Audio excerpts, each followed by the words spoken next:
चलिए एक बार फिर से आप सभी का वेलकम इंजीनियर्स प्लेटफॉर्म पे। और एक लंबे गैप के बाद हम लोग मिल रहे हैं, तो उसके लिए मैं आपसे माफ़ी चाहता हूँ। कई कारणों से मैं कहीं पे इंगेज था, तो क्लास में मैं कंटिन्यू नहीं कर पा रहा था।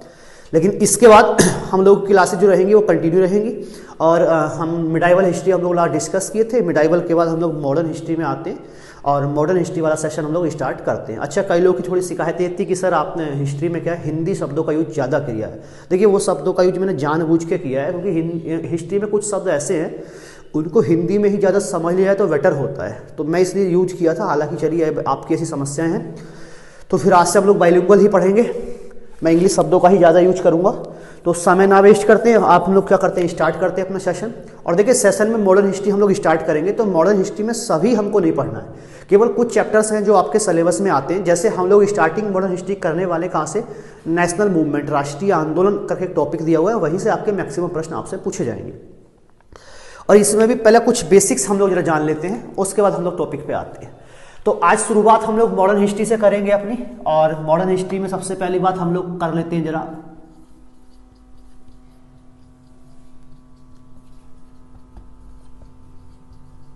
ठीक है। तो आधुनिक भारत से हम लोग शुरुआत कर रहे हैं। और इस आधुनिक भारत में सबसे पहले हम लोग बात करते हैं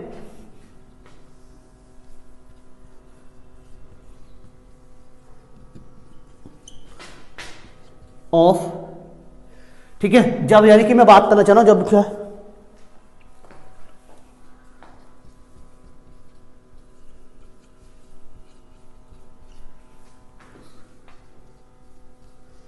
इन इंडिया, यानी कि हम ये बात कर रहे हैं कि भारत में यूरोपियों का आगमन है। यानी कि जब इस मॉडर्न हिस्ट्री की शुरुआत हम तब से करेंगे जब भारत में क्या थे, यूरोपीय लोग क्या किए, भारत में ट्रेड करने के लिए आते हैं। तो वहां से हम लोग इसकी शुरुआत करेंगे। और इन यूरोपियंस में अगर हम लोग बात करें तो पहले केवल इतना हम जानेंगे कि पहले कौन आया और बाद में क्यों आया। इसको क्या करेंगे, इसको एक सिस्टमेटिक ढंग से हम लोग क्या कर लेते हैं, जान लेते हैं, ठीक है। तो सबसे पहले देखिए, हम लोग अगर बात करें इंडिया में आने वाले, सबसे पहले थे पुर्तगाली, सॉरी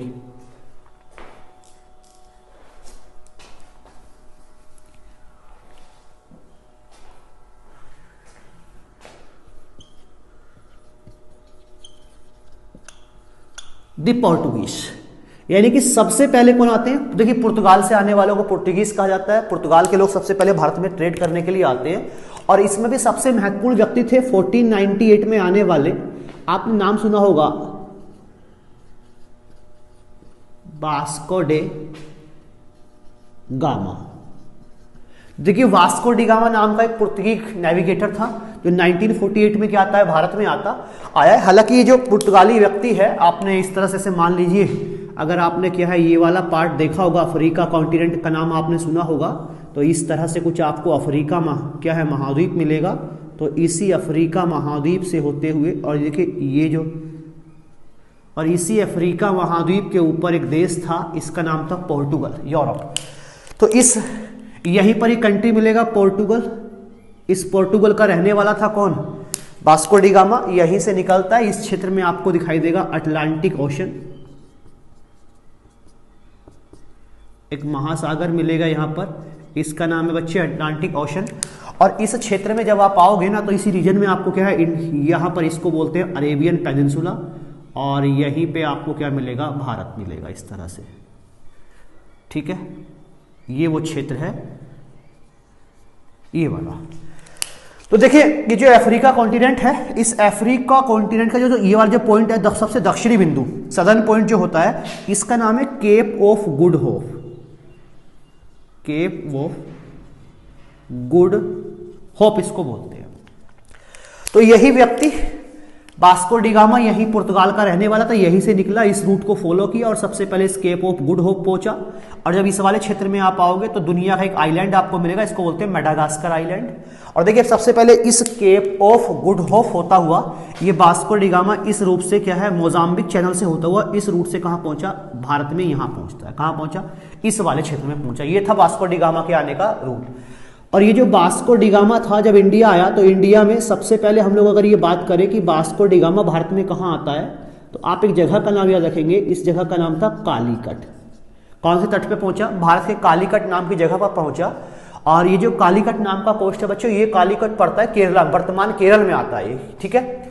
और इसी कालीकट के अगर हम लोग बात करें, इस समय जो कालीकट का रूलर था, ठीक है, जो शासक था, उस शासक जो हिंदू शासक था, तो दरअसल एक इसका नाम था जमोरिन। जानबूझ के लिख रहा हूं, देखिए जमोरिन दरअसल क्या है, जमोरिन किसी शासक का नाम नहीं था। तो जमोरिन उस समय जो यहाँ पे हिंदू शासक शासन क्या है ना, अपना शासन चला रहा था, उस शासक का एक टाइटल था, उपाधि थी, उसका नाम था जमोरिन। तो इसका स्वागत किसने किया, इसका वेलकम किया यहाँ के रूलर किसने, जमोरिन ने, ठीक है। यानी कि जमोरिन का एक टाइटल है इस समय। तो ये 1498 में क्या आता है, वास्को डी गामा भारत आया, और भारत से आने के बाद भारत से वापस गया, और जाने के बाद भारत से क्या है, यहाँ से अपने जहाज में मसालों को लादा, और मसालों को लादने के बाद 60 गुना यानी कि 60 गुना प्रॉफिट इस व्यक्ति के द्वारा कमाया गया। देखिए 60 गुना प्रॉफिट बहुत होता है। 60 गुना प्रॉफिट का मतलब क्या है, जब पड़ोसी ने इसको देखा होगा तो क्या हो गए, आंखें चौंधिया गए उनके, इतना प्रॉफिट कैसे कमा लिया इस व्यक्ति के द्वारा। हालांकि 4 साल बाद वास्को डी गामा फिर से भारत आया। तो मतलब मैं ये बोलना चाह रहा हूं, भारत में आने वाले सबसे पहले व्यक्ति कौन से थे, पुर्तगाली थे। देखिए जब पुर्तगाली आए, भारत में क्या, टोबैको, तंबाकू की खेती, भारत में टमाटर, आलू की खेती, और भारत में क्या, प्रिंटिंग प्रेस की शुरुआत, ये सब पुर्तगालियों ने ही की। भारत में टमाटर की खेती नहीं होती थी, आलू ये लोग लेके आए, टोबैको जिसको तंबाकू बोलते हैं वो लेके आए, प्रिंटिंग प्रेस लेके आए। ये सब कौन लेके आते हैं, पुर्तगाली ही लेके आते हैं। और देखिए पुर्तगाल की ही राजकुमारी हुआ करती थी कैथरीन, तो पुर्तगाली राजकुमारी थी कैथरीन। तो उस कैथरीन की शादी होती है ब्रिटिश के राजकुमार थे चार्ल्स सेकंड से, क्या हुआ, उसकी राजधानी हुई, सॉरी शादी हुई चार्ल्स द्वितीय से। और जब चार्ल्स सेकंड से क्या होती है, उसकी शादी होती है, तो जो इस समय बम्बई एक बड़ा क्षेत्र हुआ करता था, ये बम्बई दरअसल पुर्तगालियों का ही कंट्रोल में आया करता था। तो पुर्तगालियों ने क्या काम किया, उस बॉम्बे को गिफ्ट कर दिया दहेज में, किसको, अंग्रेज राजकुमार चार्ल्स सेकंड को। और चार्ल्स सेकंड ने वही बॉम्बे शहर बहुत नाम मात्र की कीमत पे क्या है, रेंट पे क्या किसको दे दिया, ईस्ट इंडिया कंपनी को दे दिया, जो बाद में क्या है बम्बई, जिसको आज हम क्या है, जिस बम्बई का मतलब क्या था उस समय, इसमें गुजरात और महाराष्ट्र दोनों शामिल हुआ करते थे। तो यही बम्बई क्या है, बाद में क्या है, एक बड़ा क्षेत्र बन के उभरा, एक भारत का क्या है, आर्थिक राजधानी भी बना, कौन, बम्बई। तो हम लोग किसकी बात करते हैं, पुर्तगालियों की बात करते हैं। तो भारत में सबसे पहले कौन आते हैं, पुर्तगाली भारत में सबसे पहले आए। अब देखिए पुर्तगालियों के बाद भारत में आने वाले जो थे, इनका नाम था डच। आप केवल सीरियल याद रखेंगे क्रम से कि सेकंड नंबर पे भारत में कौन आए, देखिए डच आए थे। ये जो डच लोग हैं, ये डच लोग कहाँ के निवासी थे, ये एक जगह थी हॉलैंड, और हॉलैंड जिसको आज वर्तमान में इसी हॉलैंड को आज हम क्या एक कंट्री है नीदरलैंड के नाम से जानते हैं। तो जो डच थे ये कहाँ के निवासी थे, नीदरलैंड।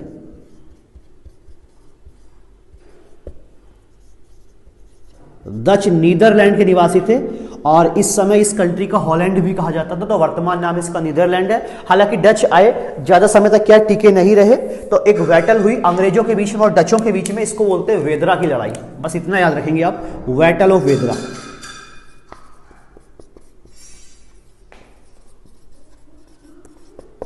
बैटल ऑफ वेदरा होती है, और इस वेदरा की लड़ाई में क्या होते हैं, किस किस के बीच में हुई, डच वर्सेस इंग्लिश, यानी कि अंग्रेजों के बीच में, इन दोनों के बीच में हुई वेदरा की लड़ाई। और इसमें अंग्रेज क्या हो गए, जीत जाते हैं, विजयी कौन हो गए, अंग्रेज। और जैसे ही अंग्रेज क्या हुए, विजयी हुए, तो अंग्रेजों के विजयी होने के बाद क्या हुआ, डच क्या हो गए, भारत से क्या हो गए, इनका क्या हो गया, सफाया हो गया, भारत से क्या हो गया, ये खत्म हो गए। तो बस सेकंड नंबर पे कौन आते हैं, डच आए। और डच के बाद 3 नंबर पे हम लोग बात करेंगे, तो 3 नंबर पे आते हैं कौन, यही अंग्रेज लोग भारत में आए। जरा इनके बारे में थोड़ी सी बात कर लेते हैं। कुछ बातें इनके बारे में हम क्या मिडाइवल हिस्ट्री में हम लोग कर चुके हैं, तो आप जल्दी से इसका स्क्रीनशॉट ले लें, फिर हम लोग आगे की बात करते हैं।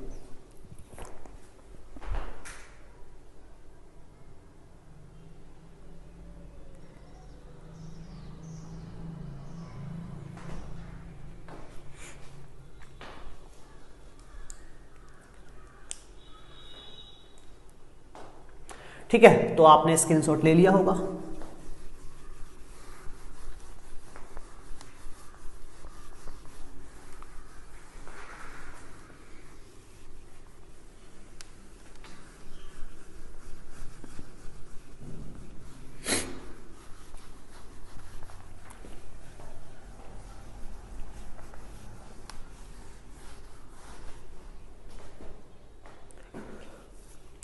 अब देखिए डच के आने के बाद कौन आते हैं, अंग्रेज।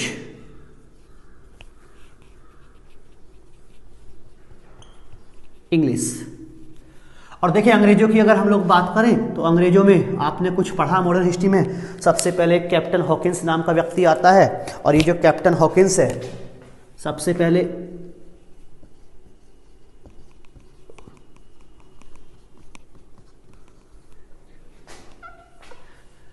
पहले आता है कैप्टन हॉकिंस नाम का एक अंग्रेज, कैप्टन हॉकिंस। और ये जो कैप्टन हॉकिंस था ये 1609 यानी कि 1609 में आता है। और इस समय जब ये आया तो इस समय कौन थे, भारत में मुगलों का शासन था। और मुगलों में कौन थे, जहांगीर।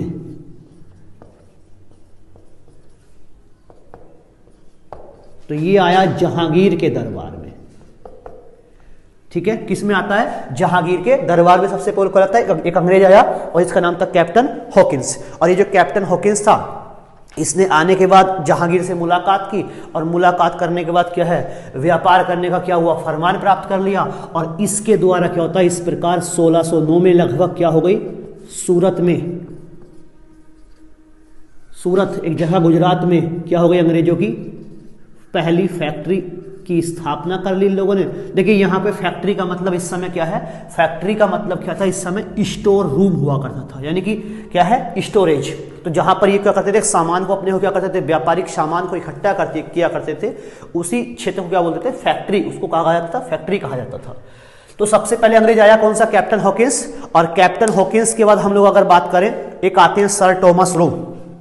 दूसरा व्यक्ति कौन था,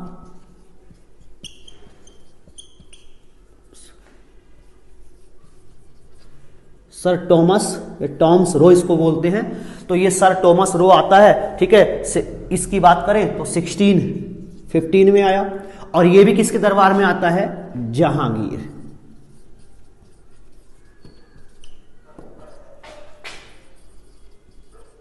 कौन आया, captain, sorry sir Thomas Roe आता है। दरअसल ये टॉमस रो जो थे इस समय जो इंग्लैंड के सम्राट थे, जेम्स प्रथम का क्या एम्बेसडर था। ये जेम्स प्रथम का एम्बेसडर बन के आया कौन, टॉमस रो आया।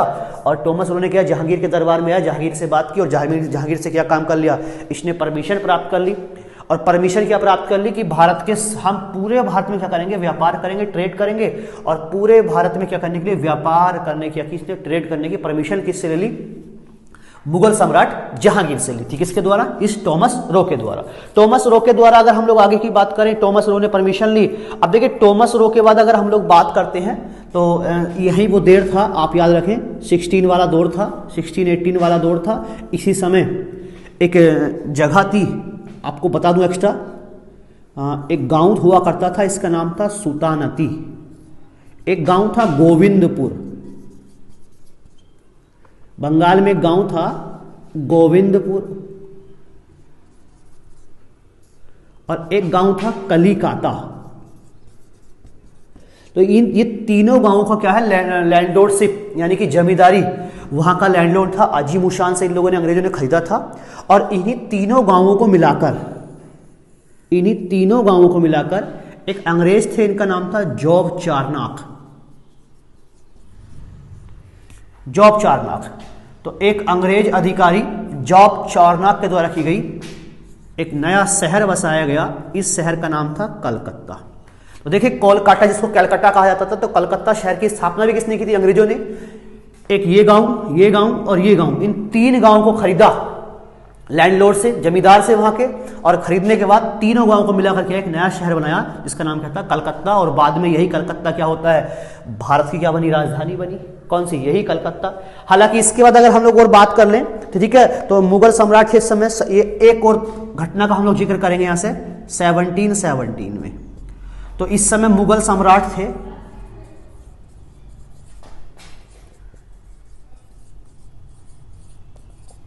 मुगल एम्परर है फारूक।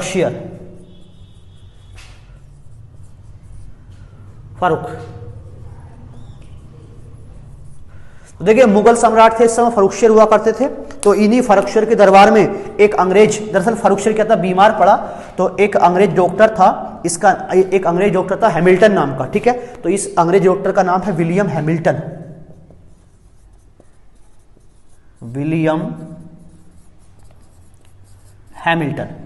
तो ये विलियम हैमिल्टन पहुंचा किसके दरबार में, फर्रुखशियर के दरबार में। और फर्रुखशियर क्या किया, इलाज किया इसने। और फर्रुखशियन ने बदले में क्या काम किया, सबसे महत्वपूर्ण काम कर दिया, इनको एक क्या दे दिया, राइट दे दिया, इनको एक अधिकार दे दिया जिसको कहा गया मैग्ना कार्टा। क्या कहा गया इसको, मैग्ना कार्टा। देखिए मैग्ना कार्टा का मतलब होता है हिंदी में अगर बोलूं तो महाधिकार पत्र, यानी कि महाअधिकार पत्र। ये खुश हुआ, इलाज कर दिया फर्रुखशियन क्या, ठीक है। इस समय मुगल सम्राट कौन है, फर्रुखशियन थे, और फर्रुखशियन ने क्या काम किया, इनको एक मैग्ना कार्टा जारी कर दिया। मैग्ना कार्टा का हिंदी मतलब होता है महाअधिकार पत्र। और इस मैग्ना कार्टा में ये कहा गया कि अंग्रेज क्या करेंगे, केवल 3000 रुपए का क्या करेंगे, टैक्स देंगे, वो भी क्या है, सालाना, ईयरली पे करेंगे 3000 रुपए मुगल सम्राट को। और इसके बदले में पूरे भारत में क्या करेंगे, ट्रेड करते हुए क्या करेंगे, ट्रेड करते रहेंगे। और यहीं से क्या होता है, अंग्रेजों ने क्या किया, धीरे धीरे क्या किया, भारत को क्या किया, कंट्रोल करना शुरू कर दिया, कब्जाना शुरू किया। तो ये वो घटना थी जिसको कहा गया महाअधिकार पत्र, ठीक। तो इतनी बातें हम लोगों ने केवल अंग्रेजों के बारे में बात करनी थी। और देखिए इस ब्रिटिश के बाद जो नेक्स्ट हमारे यहां भारत में आते हैं, इनका नाम था, डेनमार्क के निवासी थे, डेन्स या डेनिस इनको हम लोग बोलते हैं। और सबसे अंत में आते हैं फ्रांसीसी। सबसे अंत में कौन आए, फ्रेंच। तो आपको थोड़ा सीरियल याद रखना है, पहले पोर्टुगीज आए, पोर्टुगीज के बाद कौन से आए, कौन से आए, डेनमार्क के निवासी कौन थे, डच आए, ठीक है, सॉरी हॉलैंड के निवासी डच आए, और डचों के बाद अंग्रेज आए, अंग्रेजों के बाद क्या डेनिस आए, डेनमार्क के थे, और फिर कौन से आते हैं, फ्रांसीसी। तो सबसे पहले पोर्टुगीज आते हैं और सबसे अंत में कौन सा आते हैं, फ्रेंच। देखिए पोर्टुगीज सबसे पहले आए तो सबसे बाद में गए थे पोर्टुगीज, गोवा सबसे बाद में क्या हुआ, आजाद हुआ, किससे, पुर्तगालियों से। तो सबसे एंड में कौन गए थे, पोर्टुगीज। तो एक ये बेसिक ओवरव्यू हमने लिया कि कौन पहले आया कौन बाद में आया। अब देखिए इसके बाद हम लोग शुरुआत करेंगे सीधी क्या है, नेशनल मूवमेंट से, राष्ट्रीय आंदोलन से हम लोग शुरुआत करने वाले टॉपिक की। तो जल्दी से आप इसका स्क्रीनशॉट ले सकते हैं, फिर हम लोग आगे की बात करते हैं।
अब देखिए हम लोग जो शुरुआत करेंगे अपने सिलेबस की वो 1857 से हम लोग करने वाले हैं। यहीं से आपके मैक्सिमम क्वेश्चन, जितने भी क्वेश्चन है मॉडर्न हिस्ट्री के, यहीं से आते हैं। ये 1857 के बाद से ही क्वेश्चंस पूछे जाते हैं, यानी कि भारत के राष्ट्रीय आंदोलन से। अब देखिए राष्ट्रीय आंदोलन, नेशनल मूवमेंट की अगर हम लोग बात करें, राष्ट्रीय आंदोलन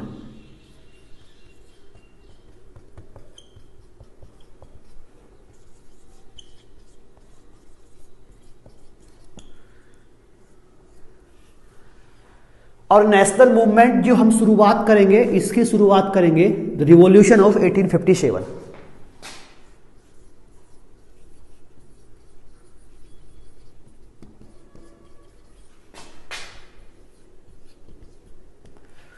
रिवॉल्यूशन ऑफ 1857।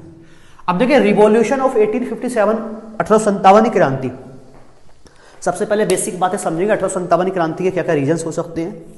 तो देखिए रीजंस दरअसल क्या है, तो शुरुआत तो ऐसा कहते हैं कि 1857 जो क्रांति थी उसकी जो स्टार्टिंग थी, शुरुआत होने का क्या कारण था, स्टार्टिंग थी 34th, ठीक है, नेटिव इन्फेंट्री रेजिमेंट,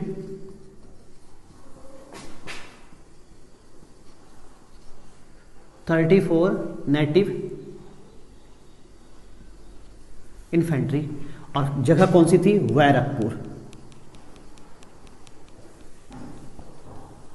कौन सी, बैरकपुर। तो इस 34वीं रेजिमेंट के सिपाही, बैरकपुर के सिपाही थे, मंगल पांडे नाम के व्यक्ति का नाम था। तो इस रेजिमेंट के सिपाही, इनका नाम था मंगल पांडे।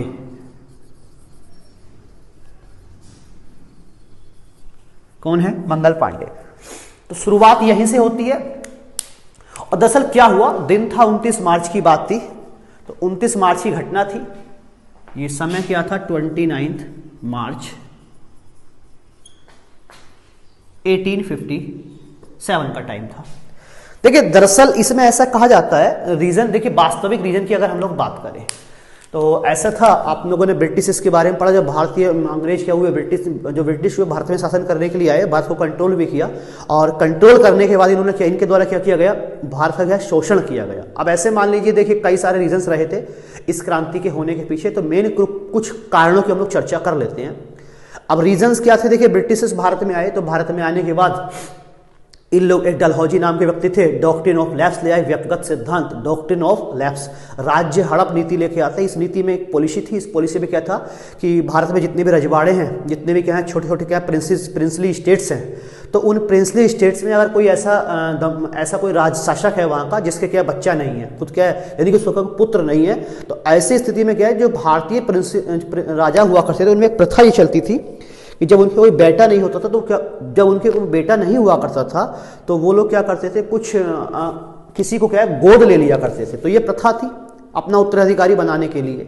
तो ब्रिटिश यानी कि डलहौजी के द्वारा राज्य हड़प नीति लेके आई गई, डॉक्ट्रिन ऑफ लैप्स लेके आया गया, और इसका उद्देश्य ये था कि किसी प्रकार क्या करें, ये जितने भी क्या है छोटे मोटे क्या प्रिंसली स्टेट्स हैं, इनको ब्रिटिश साम्राज्य में क्या कर लें, मिला लें। तो उसी में क्या है, एक नियम लेके आए कि जब जिसका भी जो भी दंपत्ति होंगे, और जब दंपत्ति के पास क्या होगी, कोई संतान नहीं होगी, तो उस संतान न होने पर वो व्यक्ति क्या करेगा, किसी भी बच्चे को गोद नहीं लेगा। और जब गोद नहीं लेगा तो इसका मतलब क्या, वो राज्य क्या करेंगे, ब्रिटिश सरकार में, ब्रिटिश शासन में क्या कर लिया जाएगा, ब्रिटिश साम्राज्य में क्या कर लेंगे, उसको मिला लिया जाएगा। ये स्थिति हुआ करती थी। तो इससे बहुत सारे, जैसे आपने झांसी का नाम सुना होगा, संबलपुर, जैतपुर, सतारा, इस तरह के सभी प्रिंसली स्टेट को क्या किया, ब्रिटिश साम्राज्य में मिला लिया गया जबरदस्ती। तो इस तरह के वो लोग तो नाराज थी, और उनके जितने भी फॉलोअर्स रहे होंगे वो भी नाराज थे, कहीं ना गुस्सा था उनमें। और दूसरा, जो मुगल सम्राट थे इस समय, बहादुर शाह जफर, मुगल सम्राट की क्या पदवी ही खत्म कर दी गई, बोला कोई सम्राट नहीं है भारत का, मुगल कुछ नहीं है, केवल उनको पेंशन पे भेज दिया गया। तो मुगलों के जितने फॉलोअर्स रहेंगे, जितनी भी क्या उनकी प्रति श्रद्धा रही होगी, वो लोग भी क्या रहे, नाराज हुए थे। और इसके अलावा ब्रिटिश सरकार कुछ ऐसे नियम लेके आई थी जिन नियमों के माध्यम से क्या हुआ, भारतीय किसानों का जमकर शोषण हुआ, उन पर क्या टैक्स बढ़ा दिया गया। और जब टैक्स बढ़ाएंगे तो बेचारा जो गरीब किसान है वो बेचारा परेशान है। तो किसान वर्ग भी काफ़ी नाराज है इस समय। और ऊपर से जो सबसे महत्वपूर्ण घटना घटी, देखिए जो घटना की शुरुआत कौन होती है, 34वीं रेजिमेंट बैरकपुर से होती है। और ठीक है, इस बैरकपुर से शुरुआत क्या हुई दरअसल, तो ये सिपाही जो थे, अब देखिए सिपाहियों की अगर बात कर लें तो ब्रिटिश सेना में जो भारतीय सिपाही थे उनका जो रेशियो था 5:1 हुआ करता था। यानी कि अगर एक ब्रिटिश सिपाही है तो उस पर क्या 5 क्या है, भारतीय सिपाही है। यानी कि ब्रिटिश सेना में 80% तो क्या भारतीय ही सिपाही थे।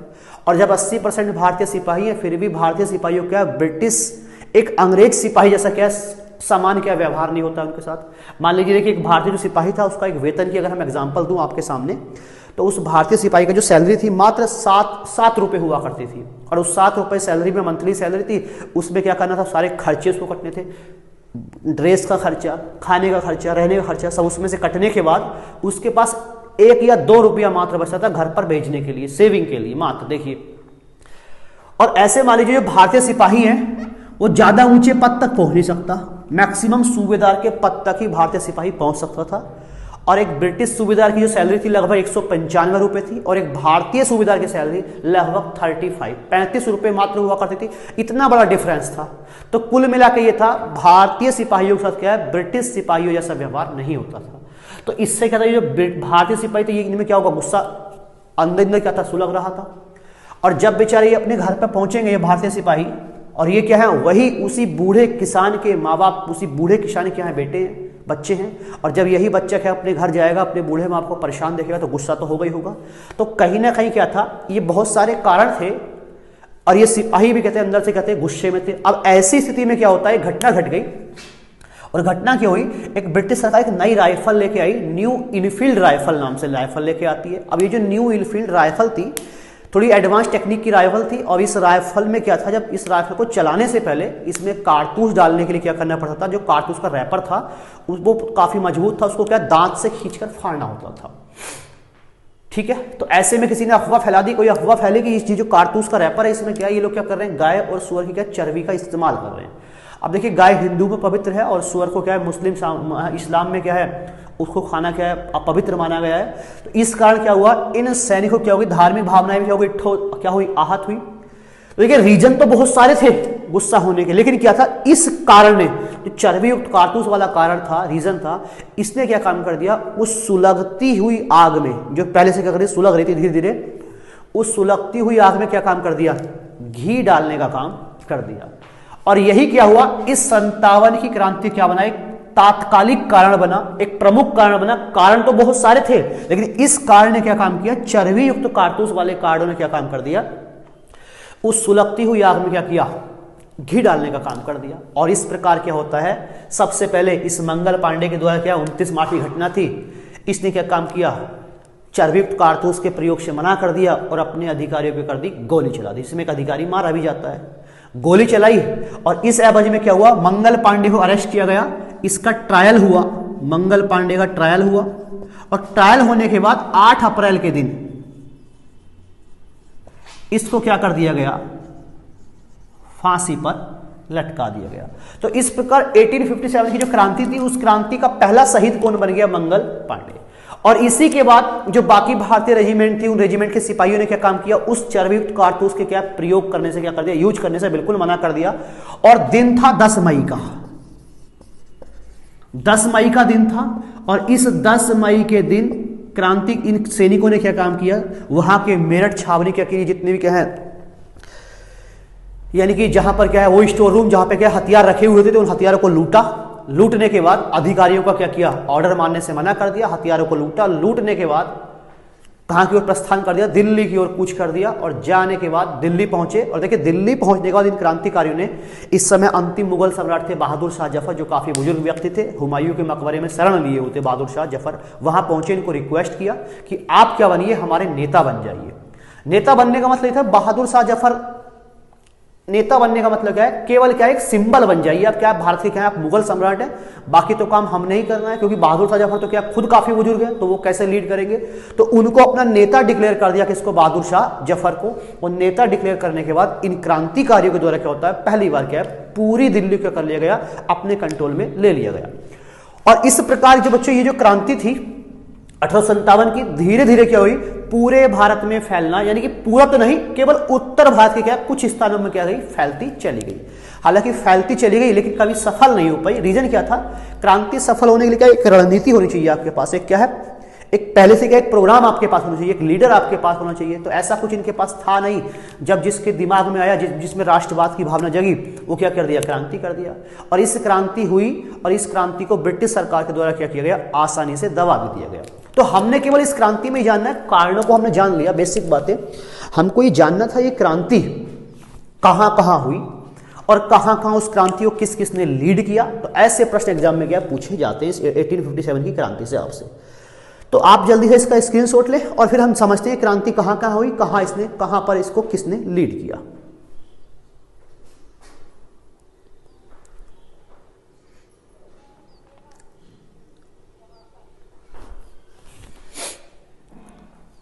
चलिए मैं इसको रफ कर देता हूं।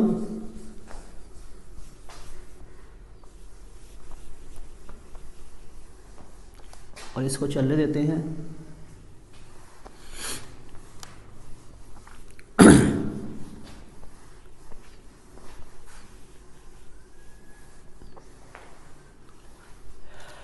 अब देखिए इस क्रांति के बारे में इतनी बात करेंगे तो सबसे पहले मेरठ से क्रांति की शुरुआत हुई 10 मई को होती है। 10 मई से क्या हुआ, मेरठ से क्रांति की शुरुआत हुई।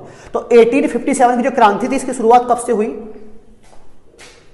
10 मई से शुरुआत होती है मेरठ से। और शुरुआत होने के बाद सबसे पहले क्रांतिकारी जो सैनिक थे वो कहां पहुंचे, दिल्ली पहुंचते हैं। और मैंने अभी आपको बताया दिल्ली पहुंचने के बाद अंतिम मुगल सम्राट बहादुर शाह जफर को क्या बनाया, अपना नेता चुन लिया। और नेता चुनने के बाद ये क्रांति भारत के विभिन्न हिस्सों में फैलती रही। तो किन किन हिस्सों में फैली और उन हिस्सों में किसने इसको क्या किया, लीड किया, जरा एक चार्ट के माध्यम से समझ लेते हैं। ठीक है जी। तो एक तरफ हम लोग बात कर लेते हैं किसकी, पैलेस यानी कि स्थान की बात करते हैं कि क्रांति कहां पर हुई। और एक तरफ हम लोग बात कर लेते हैं उस क्रांति का नेता कौन था, लीडर कौन था। यही प्रश्न आपसे बनने की संभावना एग्जाम में रहेगी। देखिए सबसे पहला स्थान तो क्रांतिकारी सबसे पहले कहां पहुंचे, दिल्ली पहुंचते हैं, और दिल्ली पहुंचने के बाद अपना नेता किसको चुनाया, बहादुर शाह जफर को चुना। तो यहां पर इनके नेता कौन रहे, इनका नाम था अंतिम मुगल सम्राट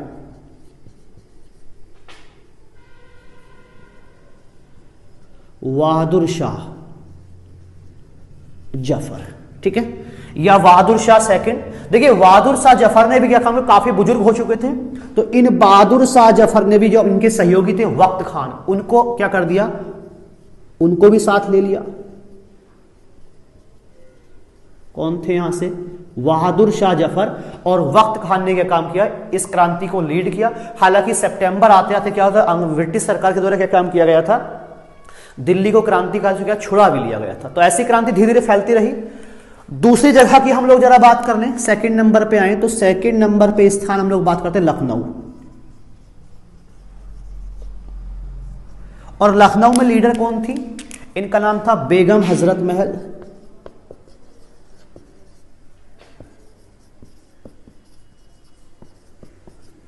एक महिला है, इस महिला के द्वारा क्या किया गया, इस क्रांति का नेतृत्व किया गया, इस क्रांति को लीड किया गया। लखनऊ के बाद हम लोग चलते हैं कानपुर, अगला स्थान है यहां पर, इसको कानपुर, और कानपुर में इस क्रांति का नेतृत्व करने वाले थे नाना साहिब।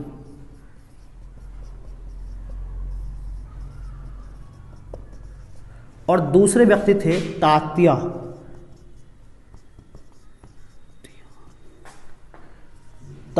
टोपे। देखिए जो तात्या टोपे नाम का व्यक्ति है, इस व्यक्ति का जो ओरिजिनल नाम है, कई बार एग्जाम में कभी कभी पूछ लेते हैं, इसका ओरिजिनल नाम रामचंद्र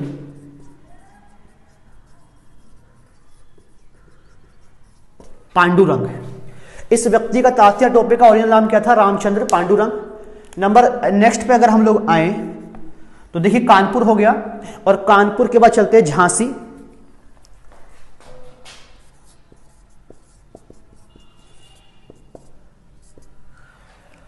और झांसी में खुद रही रानी लक्ष्मीबाई, इसको लीड किया।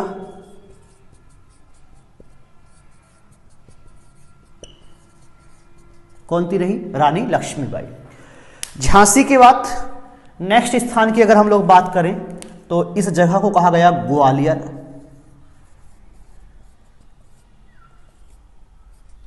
ग्वालियर की अगर हम लोग बात करें तो ग्वालियर से खुद तात्या टोपे ने क्या काम किया, इसको लीड किया।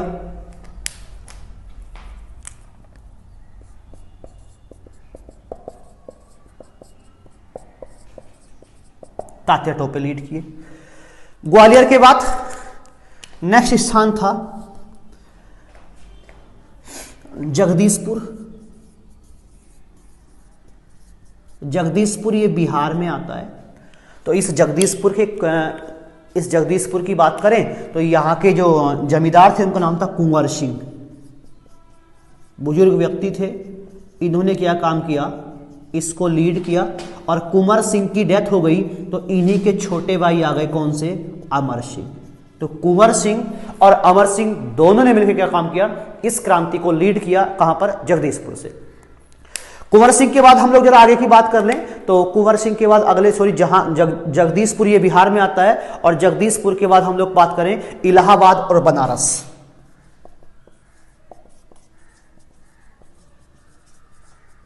इलाहाबाद और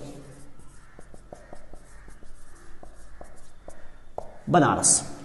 देखिए इलाहाबाद और बनारस से लिए इसको लीड करने वाले थे, इनके लीडर का नाम था लियाकत अली। कौन था, लियाकत अली। ठीक है, अगली हम लोग बात कर लें, अगला क्षेत्र था बरेली।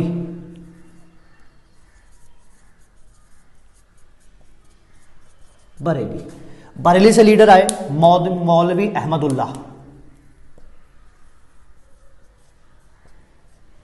मौलवी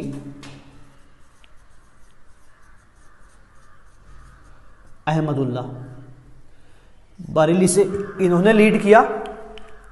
और बरेली के बाद एक और स्थान की हम लोग जरा बात कर लेते हैं, वो था फैजाबाद।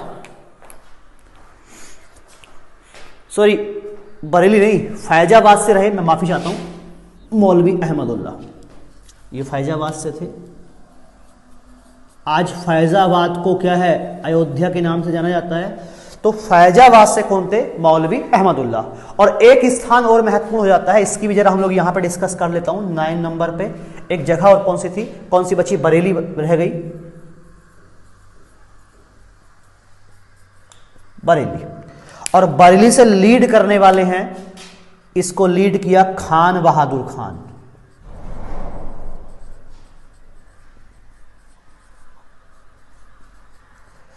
तो देखें इस 1857 क्रांति के ये कुछ प्रमुख स्थान थे जिनके बारे में एग्जाम में कई बार पूछते कि यहां से इस क्रांति को किसने, लीडर कौन थे, किसने लीड किया, ठीक है। तो यहां से हम लोग बात कर ली, कुछ एक दो बातें हम लोग यहां पर फैक्चुअल में जरा ऊपर कर लेता हूं, तो एक नोट में लिख दे रहा हूं। देखिए इस समय एक व्यक्ति बड़े फेमस रहे थे इस क्रांति के समय, तो इस व्यक्ति का नाम था अजीमुल्लाह नाम के व्यक्ति। दरअसल अजीमुल्लाह इसलिए फेमस रहे कि अजीमुल्लाह नाम का, मैं इसका नाम दे देता हूं,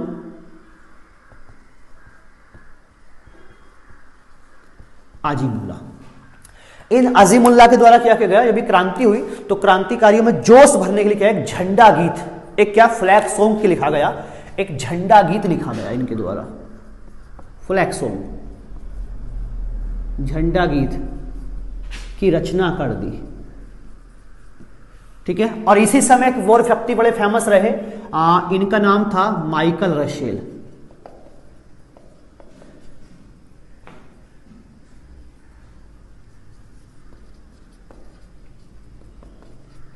माइकल रशेल, देखिए दरअसल माइकल रशेल क्या थे, एक न्यूज़पेपर था लंदन टाइम्स, तो लंदन टाइम्स के पत्रकार हुआ करते थे माइकल रशेल, ठीक है। तो लंदन टाइम्स के पत्रकार थे माइकल रशेल। और जब ये क्रांति हुई तो इस क्रांति का एकदम लाइव टेलीकास्ट, मतलब क्या है, जितनी भी घटनाएं घटी उन सभी घटनाओं क्या किया, अखबार में क्या कर दिया, लेख लिखते रहे। यानी कि मैं ये बोलना चाह रहा हूं, लंदन टाइम्स के पत्रकार थे माइकल रशेल, और इन माइकल रशेल के द्वारा क्या है, इस 1857 क्रांति का लाइव टेलीकास्ट किया गया। किनके द्वारा, माइकल रशेल के द्वारा। तो ये व्यक्ति भी यहाँ पे एग्जाम के लिए महत्वपूर्ण हो जाता है। तो देखिए 1857 क्रांति सफल नहीं हो पाई, कारण क्या था, एक कोई नेता नहीं था उनके पास, कोई कहते एक प्लानिंग नहीं थी उनके पास, और क्रांति का एक कोई दिन क्या था, निर्धारित नहीं था। तो आज देखिए शुरुआत कहां से हुई, मेरठ से हुई, दिल्ली से हुई, दिल्ली के बाद क्रांति, जहां जहां जिसने क्या किया, क्रांति के बारे में सुना, वो क्या किया, क्रांति करता चला गया। और इस प्रकार क्या हुई, ब्रिटिश सरकार क्या हुई, इस क्रांति को क्या किया, कंट्रोल करने में क्या होती है, आसानी हुई। और ब्रिटिश सरकार ने इस क्रांति को बड़े ही आसानी से क्या कर दिया, दबा दिया गया, कुचल दिया गया, और क्रांति क्या होती है, सफल नहीं हो पाती है। तो ये हम लोगों ने कुछ बातें 1857 की क्या क्रांति के बारे में कर ली। अब इस क्रांति के बाद हम लोग जरा बात कर लेंगे, ठीक है। तो ये दिल्ली से कौन आते हैं, मैं रिवाइज कर दे रहा हूं, बहादुर शाह जफर ने क्या किया, लीड किया, और कौन से, वक्त खान। लखनऊ से किसे लीड किया, बेगम हजरत महल ने लीड किया। कानपुर से नाना साहब लीड किए, और कौन से, तात्या टोपे लीड किए। तात्या टोपे का वास्तविक नाम क्या था, रामचंद्र पांडुरंग। झांसी से कौन थी लीडर, रानी लक्ष्मीबाई। ग्वालियर से कौन आए, तात्या टोपे आए। जगदीशपुर बिहार में आता है, वर्तमान जगदीशपुर कहां आता है, बिहार, एग्जाम में पूछ लेते हैं। तो कुंवर सिंह और अमर सिंह ने लॉर्ड किया। और हमने बात की इलाहाबाद और बनारस से कौन आते हैं, लियाकत अली लीड किए। फैजाबाद की हम लोगों ने बात की है, तो कौन आते हैं, मौलवी अहमदुल्ला ने इस क्रांति को लीड किया। रही बात बरेली से कौन आते हैं, खान बहादुर खान। तो ये कुछ प्रमुख स्थान थे जिनको लेकर एग्जाम में कई बार क्वेश्चंस पूछ लिए जाते हैं। तो हमने बात कर ली किसके बारे में, आज 1857 की क्रांति। अब इससे आगे बात हम लोग नेक्स्ट क्लास में करेंगे। तो आज के लिए इतना रखते हैं, चलिए गुड लक। तो उम्मीद है इस बार हम लोग क्या करेंगे, इस टॉपिक को बिल्कुल, मॉडर्न हिस्ट्री को क्या करेंगे, आपका बिल्कुल कंप्लीट कर लेंगे, ठीक है। चलिए मिलते हैं अगली क्लास में, बेस्ट, गुड लक।